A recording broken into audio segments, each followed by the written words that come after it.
Community radio ബെൻസിഗറിൽ ഇപ്പോൾ ജീവിതം ജീവനം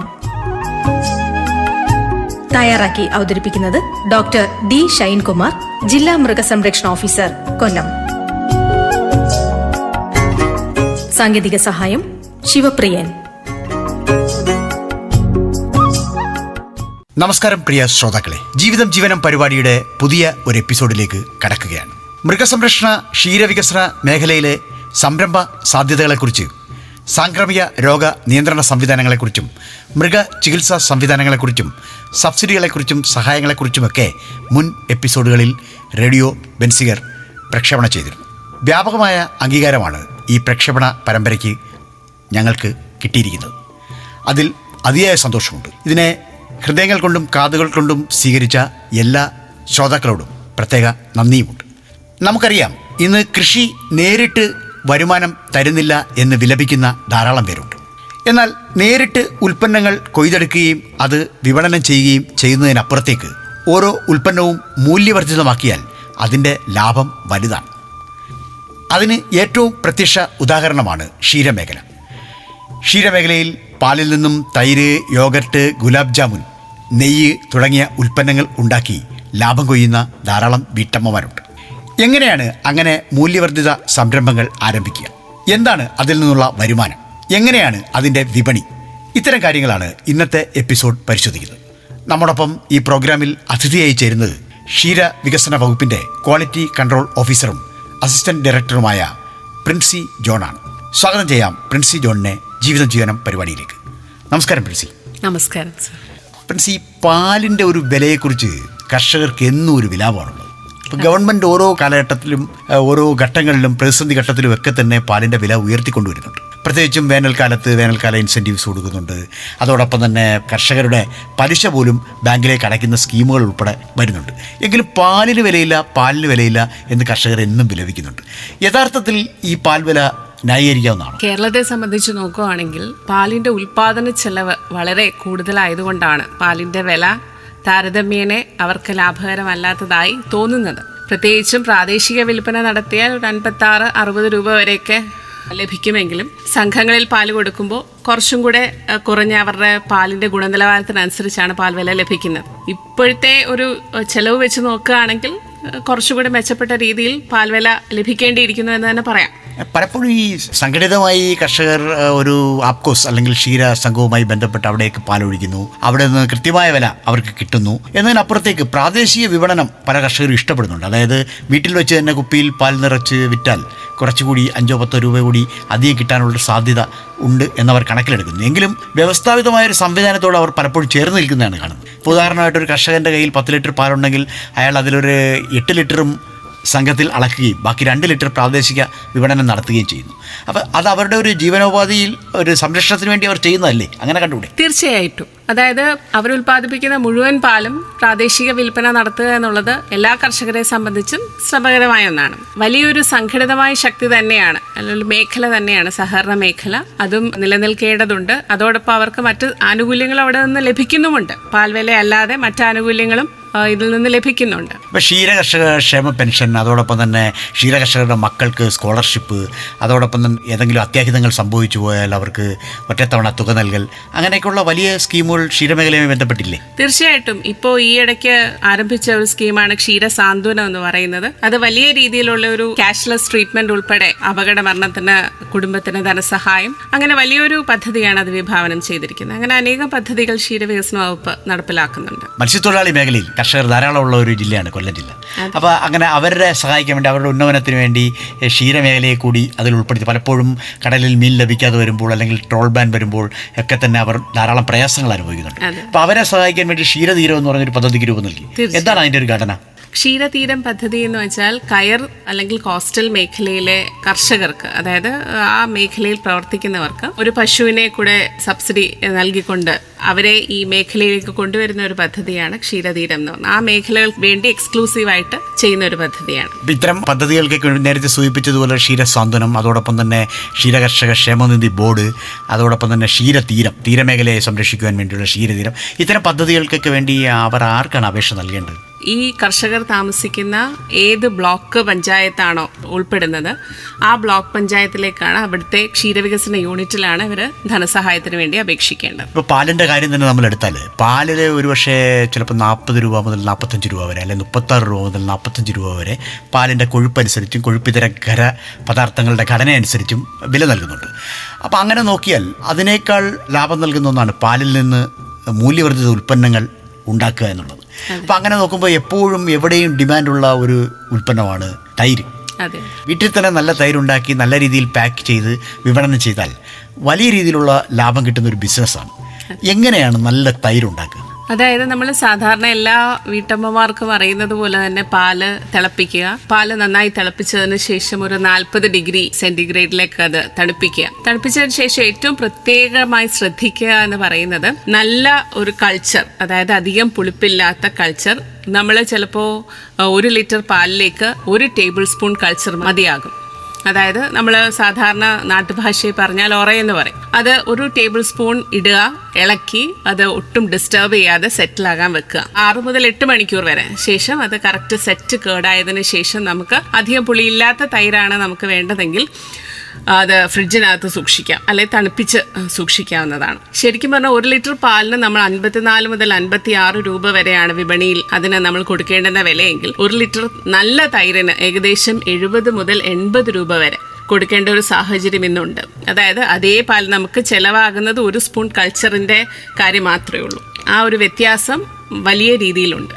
ഈ കൾച്ചറിൻ്റെ ഒരു ക്വാളിറ്റി, അതിൻ്റെ ഒരു ഗുണം തൈരിന്റെ ഗുണനിലവാരത്തെ വലിയ രീതിയിൽ സ്വാധീനിക്കുന്നുണ്ട്. എവിടെ നിന്നാണ് നല്ല കൾച്ചർ കിട്ടുക? തൈര്, യോഗട്ട്, അല്ലെ പ്രോബയോട്ടിക് കേർഡ്, ഇതിനെല്ലാം കൾച്ചറുണ്ട്. പല കൾച്ചറുകളാണ്. ഇപ്പൊ തൈരാണെങ്കിൽ ലാക്ടോബാസിലസ് ആണ്, യോഗട്ട് ആണെങ്കിൽ ലാക്ടോബാസിലസ് ബൾഗാരിക്കസ് ആണ്, അതുപോലെ പ്രോബയോട്ടിക് കേർഡ് ആണെങ്കിൽ ലാക്ടോബാസിലസ് അസിഡോഫിലസ് ആണ്. അങ്ങനെ പല തരത്തിലുള്ള കൾച്ചറുകളാണുള്ളത്. അത് മിൽമ ഇപ്പോൾ വിപണിയിൽ ഇറക്കുന്നുണ്ട്. എറണാകുളം ബേസ് ചെയ്തിട്ടുള്ള പല കമ്പനീസും ഉണ്ട്. ഈവൻ ഓൺലൈനായിട്ടും ആമസോണിലെല്ലാം ഈ കൾച്ചറുകൾ അവൈലബിൾ ആണ്.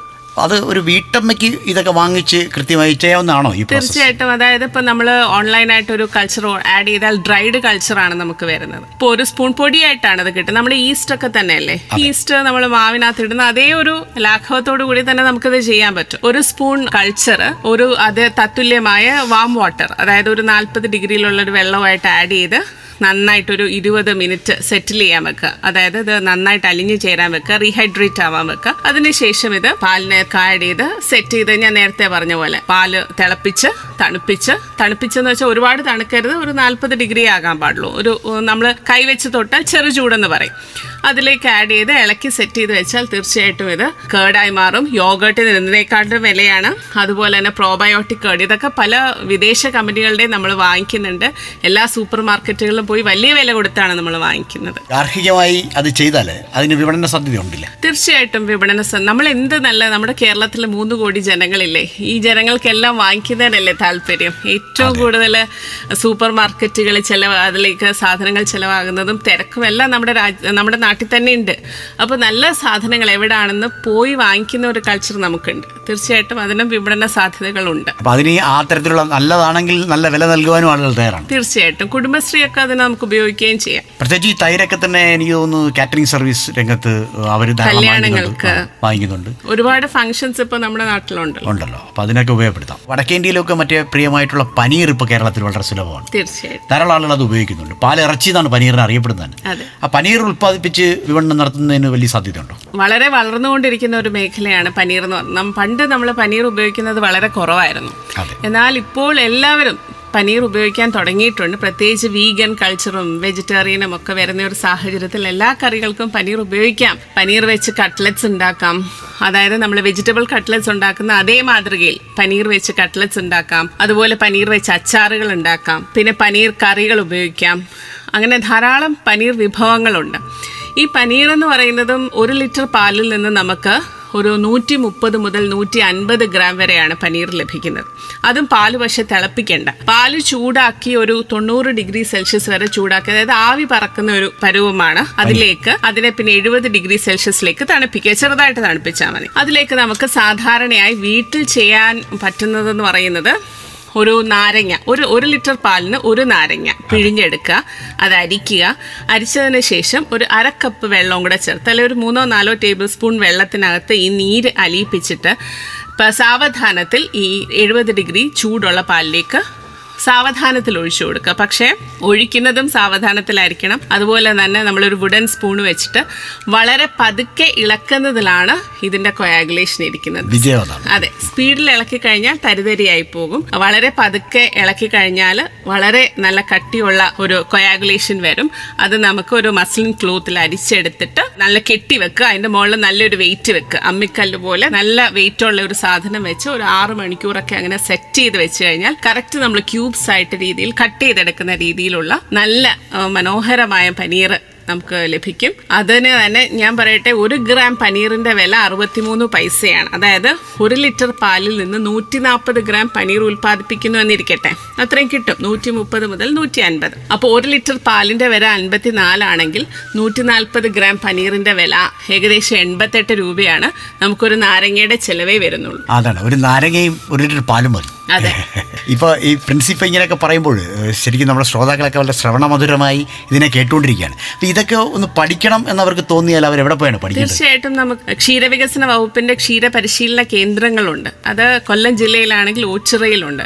10 ദിവസത്തെ മിൽക്ക് പ്രോഡക്ട്സിന്റെ ക്ലാസ് ആണുള്ളത്. ഈ അടുത്തിടയ്ക്ക് തന്നെ അവിടെ ഒരു 35ഓളം ഡയറി പ്രോഡക്ട്സ് ലൈവായിട്ട് ഉണ്ടാക്കി അത് കാണിച്ചു കൊടുക്കുകയാണ് അവർ ചെയ്യുന്നത്. അപ്പോൾ അത്തരത്തിൽ വളരെ ഫലവത്തായ ക്ലാസ്സുകളാണ്. ഇത് ക്ലാസ് ഏറ്റെടുത്ത ശേഷം പത്തനാപുരത്ത് ഒരു കുടുംബശ്രീ യൂണിറ്റ് മിൽക്ക് പ്രോഡക്ട്സ് ഉണ്ടാക്കി വിപണനം ചെയ്യാൻ തുടങ്ങിയിട്ടുണ്ട്. അതൊരു വലിയ വിജയം തന്നെയാണ്, സന്തോഷം നൽകുന്ന കാര്യമാണ്. പനീർ, അതുപോലെ തന്നെ പനീറിന്റെ കട്ട്ലറ്റും അത് അച്ചാറും ഒക്കെ ഉണ്ട്. അതെ, പനീറിന്റെ കട്ട്ലറ്റ്സ് ഉണ്ട്. അത് നമ്മൾ ഫ്രൈ ചെയ്തിട്ട് പനീർ ഫ്രൈ ചെയ്യാം, അല്ലെങ്കിൽ റോ ആയിട്ട് നമ്മൾ സാധാരണ കട്ട്ലറ്റ്സ് ഉണ്ടാക്കുന്ന ഇറച്ചിക്ക് പകരം പനീർ ഇട്ട് കൊടുക്കാം. അപ്പം അച്ചാറാണെങ്കിൽ ഡീപ് ഫ്രൈ ചെയ്യുക, എന്നിട്ട് നമ്മളിപ്പോൾ മീനച്ചാറൊക്കെ ഇടുന്നത് മീനിന് പകരം പനീറാക്കി കൊടുക്കുക. അത് മാത്രമേ ഉള്ളൂ വ്യത്യാസം. പനീർ വെച്ച് കേക്ക് ഉണ്ടാക്കാൻ പറ്റും.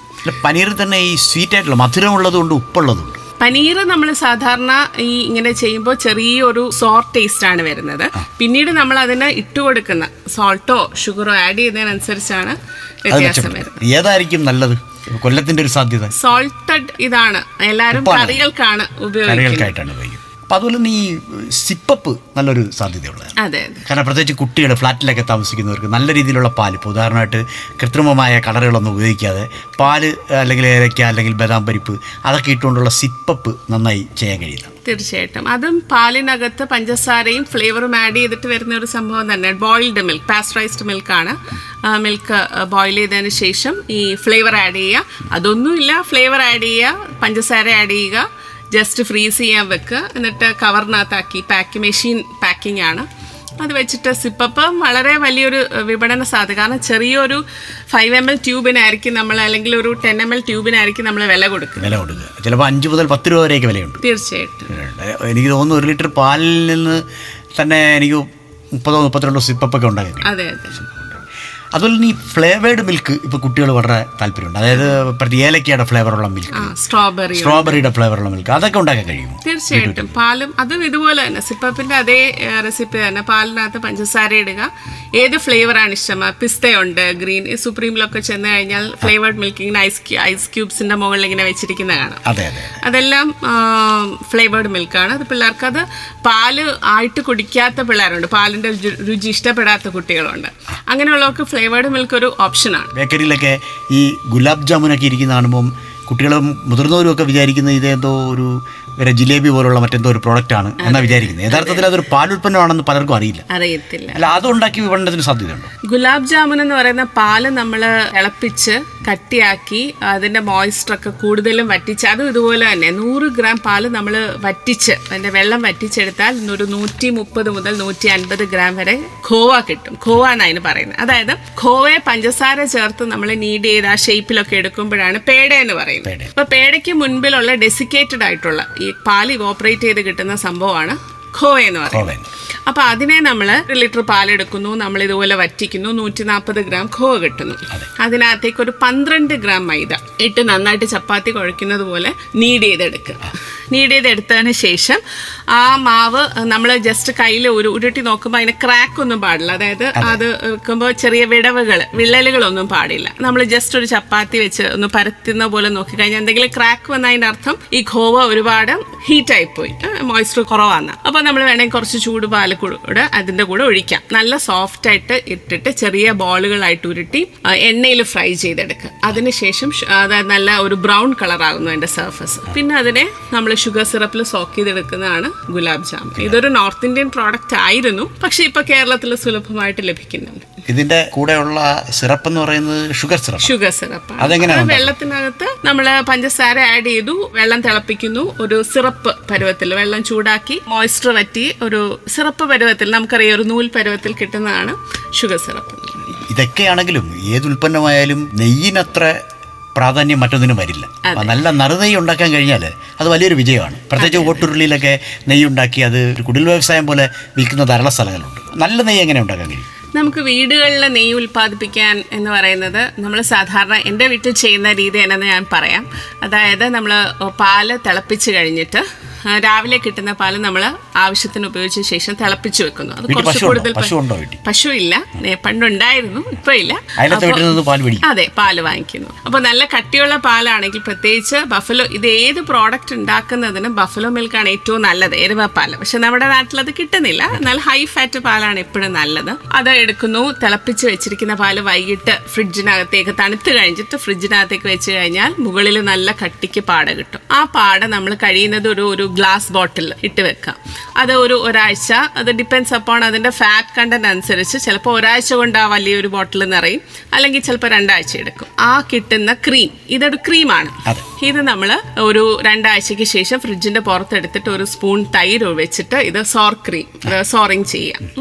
അതിന്റെ ഒരു റൈപ്പണിങ് ആണ്. അതൊരു കുറച്ച് നേരം രാവിലെ പവർ ഒഴിച്ച് വെച്ച് കഴിഞ്ഞാൽ വൈകിട്ട് നമുക്ക് മിക്സിയുടെ ജാറിനകത്തിട്ട് ശരിക്കും പറഞ്ഞാൽ നമ്മൾ ഇടത്തോട്ട് തിരിക്കണം. അതായത് വിപ്പിംഗ് ചെയ്യുന്ന രീതിയിൽ അങ്ങനെ തിരിക്കുകയാണെങ്കിൽ തിരിച്ച് ഒരു 2-3 വട്ടം നമുക്ക് 2-3 ഐസ് ക്യൂബ് കൂടെ വേണമെങ്കിൽ ഇടാം, തണുത്ത് കിട്ടാൻ വേണം. അപ്പോൾ നല്ല വെണ്ണയായിട്ടത് കിട്ടും. നമുക്കത് ആ വെണ്ണ തന്നെ സ്പൂൺ വെച്ച് തന്നെ കോരി മാറ്റാം അതിനകത്തുനിന്ന്. അത് ആ വെണ്ണ നമ്മൾ 1-2 വട്ടം തണുത്ത വെള്ളം ഉപയോഗിച്ച് വാഷ് ചെയ്യുക. അപ്പൊ എന്നിട്ട് ഇത് ഉരുക്കിയെടുത്താൽ അത് നല്ല ഓട്ടുരുളിയിലൊക്കെ ഉരുക്കിയെടുത്തു കഴിഞ്ഞാൽ നല്ല മണമുള്ള അടിപൊളി നെയ്യ് കിട്ടും. എത്ര രൂപ വില കിട്ടും? നെയ്ക്കിപ്പോ ഭയങ്കര വിലയാണ്. 600 രൂപയൊക്കെ ഒരു ലിറ്ററിന് 600 രൂപ. ഇതോടൊപ്പം തന്നെ ഇപ്പോൾ ഈ പല ഉൽപ്പന്നങ്ങളും ഉണ്ടാക്കുമ്പോൾ, ഉദാഹരണമായിട്ട് തൈരുണ്ടാക്കി അതിൽ നിന്ന് വെണ്ണ ഉണ്ടാക്കി, ഇതെല്ലാം കഴിയുമ്പോൾ പലപ്പോഴും കിട്ടുന്നത് പാലിൻ്റെ മാത്രം നിറമുള്ള ഒരു ദ്രാവകമാണ്. അപ്പോൾ അത് ഉപയോഗിച്ച് പലപ്പോഴും സംഭാരം ഉണ്ടാക്കുന്നുണ്ട്. തൈരിനകത്ത് നിന്ന് സംഭാരം ഉണ്ടാക്കുന്ന ഇത്രയും വലിയൊരു ബിസിനസ് വേറെ ഇല്ലാന്ന് തന്നെ പറയാം. കാരണം ഇപ്പൊ ചൂടാണ്, നമ്മൾ പുറത്തോട്ട് ഇറങ്ങിക്കഴിഞ്ഞാൽ എല്ലാം നമുക്ക് മോരും വെള്ളം കിട്ടും കുടത്തിൽ, എല്ലാവരും വാങ്ങിച്ച് കഴിക്കും. വളരെ നല്ലതുമാണ് ഈ ചൂട് സമയം. ഈ 1 ലിറ്റർ തൈരിൽ നിന്ന് ഞാൻ പറഞ്ഞു, 1 ലിറ്റർ പാല് 1 ലിറ്റർ തൈരാകുമ്പോൾ തന്നെ വലിയൊരു വില വ്യത്യാസമുണ്ട്. ആ 1 ലിറ്റർ തൈരിനകത്ത് നമുക്ക് 1 ലിറ്ററോളം വെള്ളം തന്നെ ഒഴിക്കാം. അതിനകത്തേക്ക് ഇഞ്ചി, പച്ചമുളക്, കറിവേപ്പില, ഇത് ഇപ്പോൾ ചില സ്ഥലങ്ങളിലൊക്കെ ആണെങ്കിൽ ഇത് മിക്സിക്കകത്ത് അരച്ചിട്ട് ഒരു മസിൻ ക്ലോത്തിനകത്ത് കെട്ടി അതിൻ്റെ എസൻസ് മാത്രം ഇതിനകത്തിട്ടേക്കും. ഇത് വരുന്ന രീതി. അല്ലെങ്കിൽ ഇത് അരച്ച് ചേർക്കുകയും ചെയ്യാം. എന്നിട്ട് ഉപ്പ് ഇട്ട് 100 ml സംഭാരത്തിന് ഏകദേശം 6 രൂപയാണ്. അതായത് 1 ലിറ്റർ തൈരിൽ നിന്ന് നമുക്ക് 2 ലിറ്റർ ആണ് സംഭാരം കിട്ടുന്നത്. അതെ, അപ്പൊ ഏകദേശം എത്രയായി? 120 രൂപയെ. അപ്പൊ ഇങ്ങനെയാണ് മൂല്യവർദ്ധിത ഉൽപ്പന്നങ്ങളാകുമ്പോൾ പാലിന്റെ വില മാറുന്നത്.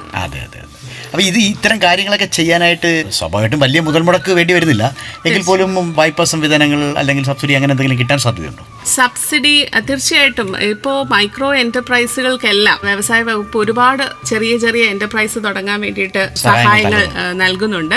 ബാങ്കുകൾ തന്നെ, SBI പോലുള്ള ബാങ്കുകൾ തന്നെ ചെറിയ ചെറിയ സംരംഭം, MSME എന്ന് പറഞ്ഞിട്ടുള്ള സംരംഭങ്ങൾക്ക് വായ്പകൾ നൽകുന്നുണ്ട്. അതുപോലെ തന്നെ സബ്സിഡികൾ നൽകുന്നുണ്ട്. ഒരുപാട് സ്രോതസ്സുകളുണ്ട്. ചെറുകിട സംരംഭമായി ഈ രംഗത്തേക്ക് പ്രത്യേകിച്ചും പാലിൻ്റെയും മൂല്യവർദ്ധിത ഉൽപ്പന്നങ്ങൾ ഒരു സംരംഭമാക്കി കൊണ്ടുവരാൻ താല്പര്യമുള്ള ആളുകൾക്ക് എന്താണ് ഒരു ഉപദേശം നൽകാനുള്ളത്? തീർച്ചയായിട്ടും നമ്മൾ പഴയ കാലത്തിൽ നിന്ന് ഒരുപാട് മാറേണ്ടിയിരിക്കുന്നു. അതായത് ഇപ്പോൾ തൃശ്ശൂർ തന്നെ ഒരു അനു ജോസഫ് എന്ന് പറയുന്ന വളരെ ഒരു ജ്വാല അവാർഡൊക്കെ കിട്ടിയ വ്യക്തിയാണ്. ഞാനും ഫേസ്ബുക്കിലൂടെയും യൂട്യൂബിലൂടെയും ഒക്കെ കണ്ടിട്ടുള്ളൂ. പുള്ളിക്കാരി പുറത്തുനിന്ന് അമേരിക്കയിൽ നിന്ന് വന്ന് അവിടുത്തെ ചീസ് കണ്ടിഷ്ടപ്പെട്ട് ഇവിടേക്ക് നമ്മൾ ചീസ് എന്ന് പറയുന്ന സംഭവം റെനറ്റ് കൊയാഗുലേഷൻ ആണ് ചീസ് എന്ന് പറയുന്നത്. അപ്പോൾ ചീസ് എന്ന് പറഞ്ഞ സംഭവം നമുക്ക് ചിന്തിക്കാൻ പോലും നമ്മളിവിടെ ഉണ്ടാക്കാന്ന് ചിന്തിക്കാൻ പോലും പറ്റാത്ത ഒരു സാഹചര്യത്തിലാണ് ഇവിടെ വന്ന് ആ ചീസിനെ പറ്റി എല്ലാം പഠിച്ച് ഇവിടെ ഈ റെനറ്റ് എന്ന് പറഞ്ഞ സംഭവമൊക്കെ പുള്ളിക്കാരി പുറത്തുനിന്നാണ് കൊണ്ടുവരുന്നത്. അവിടെ വലിയൊരു ചീസ് മേക്കിംഗ് സംരംഭം ഈ നമ്മുടെ ഇരിങ്ങാലക്കുടയിൽ തുടങ്ങി വലിയൊരു വിജയമായി മാറിയ ഒരു കഥ അനു ജോസഫിനുണ്ട്. അപ്പൊ അതുപോലെ ഇത് കേട്ടിരിക്കുന്ന എല്ലാവരോടും എൻ്റെ ഉള്ളത് ആരെങ്കിലും ഒരാളെങ്കിലും ഇതിന്റെ ഒരു പുതിയ സംരംഭം തുടങ്ങുന്നതിന് ഒരു ധൈര്യമായിട്ട് മുന്നോട്ട് വരണം. നിങ്ങളുടെ ലേബലിൽ പ്രോഡക്റ്റ് ഉണ്ടാകുന്നത് അതൊരു ബ്രാൻഡായി മാറണം. അത് തന്നെയാണ് എനിക്ക് പറയാനുള്ളത്. അത് ഇരിങ്ങാലക്കുടയിലെ അനു ജോസഫിന്റെ വിജയകഥ ഒരു ഉണർവായി നമ്മുടെ മുന്നിൽ അവതരിപ്പിച്ചിരിക്കുകയാണ് പ്രിൻസി. അതോടൊപ്പം തന്നെ പാൽ പലതായാൽ ലാഭം വലുതാണ് എന്നുള്ളതിന്റെ സന്ദേശങ്ങളാണ് പ്രിൻസി നൽകുന്നത്. നിരവധി സംരംഭങ്ങളെയും റേഡിയോ ബെൻസിയറിന് വേണ്ടി പരിചയപ്പെടുത്തുകയും ചെയ്തു. പ്രിൻസി ജോണിന് പ്രത്യേക നന്ദി. Thank you.